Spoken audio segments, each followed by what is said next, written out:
माँ जी, मेरे लिए टमाटो सूप भिजवा दीजिए, वो भी जल्दी। ठीक है बड़ी बहू, तू अपने कमरे में जा, मैं अभी भिजवाती हूँ। राजू, अरे ओ राजू, जी माँ जी। ये झाड़ू लगाना छोड़ और सबसे पहले जाकर अमायरा बहू के लिए टमाटो सूप बना दे।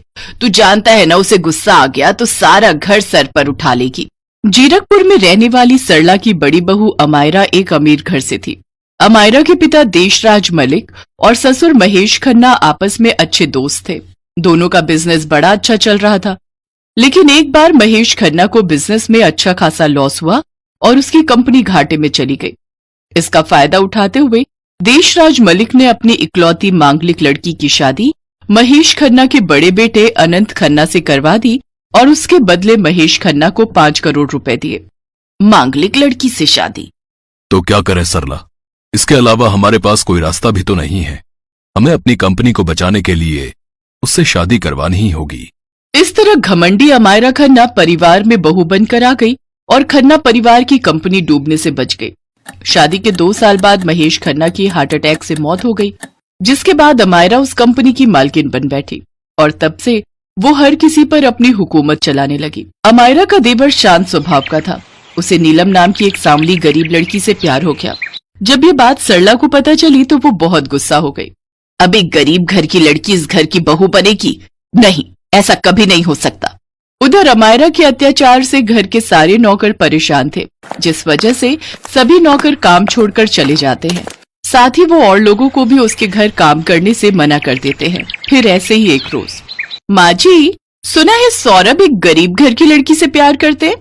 हाँ बहू, लेकिन मैंने तो साफ साफ उस गरीब को अपनी बहू बनाने से मना कर दिया। यही तो बेवकूफी वाली बात की ना आपने। क्या मतलब बहू? अरे उस गरीब को बहू बनाकर घर ले आइए, हमें मुफ्त की नौकरानी मिल जाएगी और अगर आपने ऐसा नहीं किया तो फिर मैं आपसे घर के सारे काम करवाऊंगी, समझी? अमायरा के डर के मारे सरला को अपनी बड़ी बहू की बात माननी ही पड़ी। वो अपने मन में सोचने लगी, ये बड़ी बहू हमेशा मुझसे बदतमीजी से बात करती है और मेरे साथ नौकरों जैसा व्यवहार करती है। पता नहीं कब इससे छुट्टी मिलेगी। फिर सरला को अमायरा की बात माननी ही पड़ी। सौरभ ये जानकर बहुत खुश हुआ। कुछ ही दिनों में उसकी शादी हो गई और नीलम खन्ना परिवार की छोटी बहू बनकर ससुराल चली आई। नीलम पतली और सांवली रंग की लड़की थी, जिसे देखकर अमायरा कहने लगी, क्या सौरभ, तुम्हें पूरी दुनिया में यही लड़की मिली? अरे अपने यहाँ की काम वाली भी इससे सुंदर होती है। नीलम दिल की बहुत अच्छी है भाभी, इसका दिल बड़ा सुंदर है। जेठानी जी पाए लागू, अब से आप जो बोलेंगी मैं करूंगी। वो तो तुम्हें करना ही होगा, आखिर इसीलिए तो मैं लाई हूँ तुम्हें यहाँ इस घर में, वरना तुम्हारी हैसियत कहाँ कि हमसे रिश्ता जोड़ सको। अब जाओ और मेरे लिए बॉयल एग लेकर आओ। जी जेठानी जी, अभी लाई। नई दुल्हन घर में आते ही ताने सुनने के साथ साथ काम पर लग गई। पहले जो काम 5 नौकर करते थे वो बेचारी नीलम अब अकेली करने लगी। जेठानी जी, गर्म पानी तैयार है, आप आकर नहा लीजिए। अमायरा वहां आई। ओह गॉड, कितना गर्म पानी है, मुझे जला के मारने का इरादा है क्या? नहीं जेठानी जी, थोड़ा ठंडा पानी मिला लीजिए, नॉर्मल हो जाएगा। अच्छा, तो अब तू 2 टके की लड़की मुझे बताएगी कि मुझे क्या करना है? रुक, अभी बताती हूँ तुझे। नीलम उसका हाथ गर्म पानी में डाल देती है। नीलम का हाथ जल गया और जगह जगह पर छाले पड़ गए। शाम को जब सौरभ ने उसके हाथ देखे तो उसे बहुत दुख हुआ। मुझे माफ कर दो नीलम, मेरी वजह से तुम्हें कितना कुछ सहना पड़ रहा है। ऐसा मत कहिए जी, जेठानी जी की वजह से ही तो हमारी शादी हुई है। नीलम एक नेक दिल इंसान थी, इसलिए वो अपनी जेठानी की ऐसी हरकतों का बुरा नहीं मानती थी।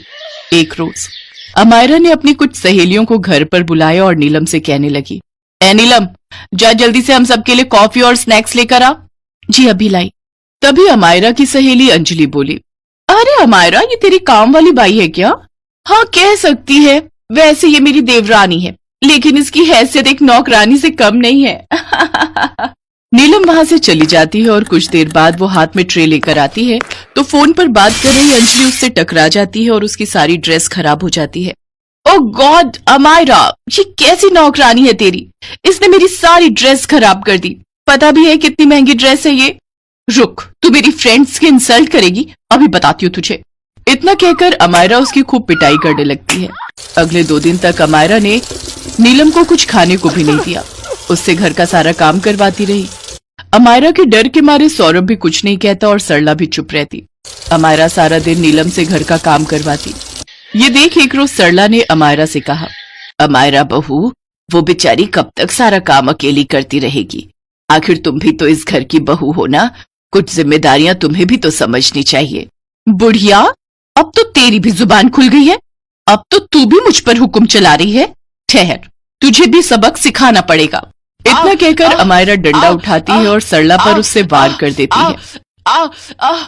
तभी वहां अमायरा का पति अनंत आ जाता है। अमायरा, ये क्या कर रही हो तुम? भूलो मत कि ये मेरी माँ है। और तुम भी मत भूलो कि पूरे 5 करोड़ देकर मेरे पिता ने तुम्हारी डूबती कंपनी को बचाया था। तुम लोग ऐसे नहीं मानोगे। मैं अभी पापा के पास जाऊंगी और तुम सबके अगेंस्ट पुलिस केस करूंगी। गुस्से में तिलमिलाती हुई अमायरा कमरे से बाहर चली जाती है। गुस्से में तेजी से सीढ़ियां उतरते हुए अमायरा का पैर फिसला और वो बेहोश हो गई। अनंत और सौरभ जल्दी से अमायरा को लेकर अस्पताल पहुंचे। देखिए, इनके दिमाग पर गहरी चोट लगी है। इन्हें बेड रेस्ट और प्रॉपर देखभाल की जरूरत है। मैं अपनी जेठानी की सेवा करूंगी। मैं पूरी तरह ठीक कर दूंगी इनको। नीलम दिन रात अपनी जेठानी की सेवा में लग गई। साथ ही वो अपनी सास के जख्मों पर भी मरहम लगाकर उनका भी दर्द दूर करने लगी। वो दिन रात दोनों के लिए खाना बनाने लगी, अमायरा के कपड़े बदलने लगी, उसको अपने हाथों से खाना खिलाने लगी, यहाँ तक कि अमायरा का डायपर तक बदलने लगी। कुछ ही दिनों में अमायरा पूरी तरह ठीक हो गई। नीलम, इन दिनों तुमने मेरी बहुत सेवा की है। तुमने मेरी जान बचाई है। तुमने तो बहन से भी बढ़कर मेरी सेवा की है। तुम्हारा बहुत बहुत शुक्रिया बहन। अब तुम मुझे माफ कर दो। हाँ छोटी बहू, मैं भी तुम्हें पसंद नहीं करती थी, लेकिन अब मुझे पता चला कि तुम कितनी अच्छी हो।